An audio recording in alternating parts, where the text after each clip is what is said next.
I love what you talked about, just climbing the corporate ladder. And then you had a mindset shift, it seems like, where you all of a sudden realized that, your fate, your destiny wasn't really in your hands anymore, right? It was in somebody else's hands.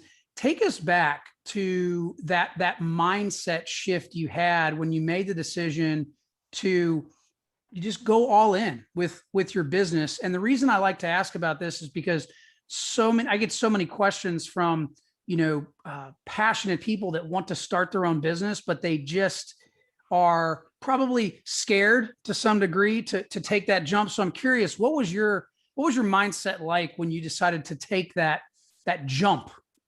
Yeah, absolutely. A lot of fear, obviously, right? So most people are fearful, but they don't pull the trigger because the fear of unknown is greater than the conditions that they're living in right now. So they're not happy. They kind of foresee what will happen to them 5 years, 10 years, 15 years from now. But the fear of unknown, oh, what if I start something and totally fall on my face and totally fail, keeps them away from actually doing it. The way I overcame it is I kind of dug deeper into my why.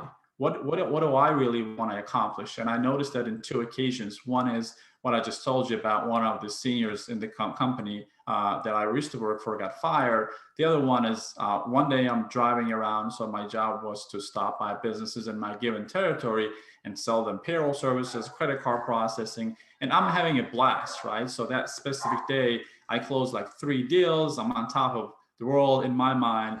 Then I think I'm making good money. Everything seems really smooth. Then I get a phone call from my wife, and she's crying on the phone. I'm like, "Whoa, babe, what happened?" She's like, "Well, I was waiting in the grocery line at the supermarket, and I bought milk and cheese and all that stuff. My card didn't go through, so her debit card didn't go through, and she tried another card that didn't go through.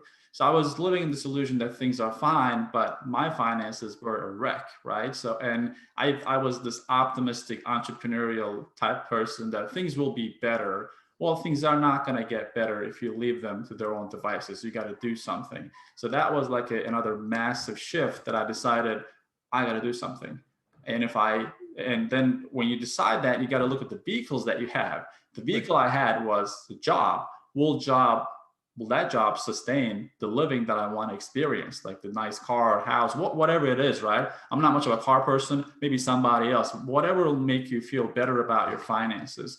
That was the shift. So for anyone who's looking for a reason, the real reason, just kind of dig deeper into yourself and find a why as to why you're doing it, because you can't eliminate the fear. Fear will be there. It was there when I made a decision. It was there as I was building the business. It was there when I quit my job because my boss called me crazy. He's like, dude, you're on pace to make 200 grand next year. You're just quitting just like that? And you're just going to go start a business and grow that business? Just doesn't make sense, right? But you got to be okay with people not understanding you because they're not living in the same realm as you are. Does that make sense?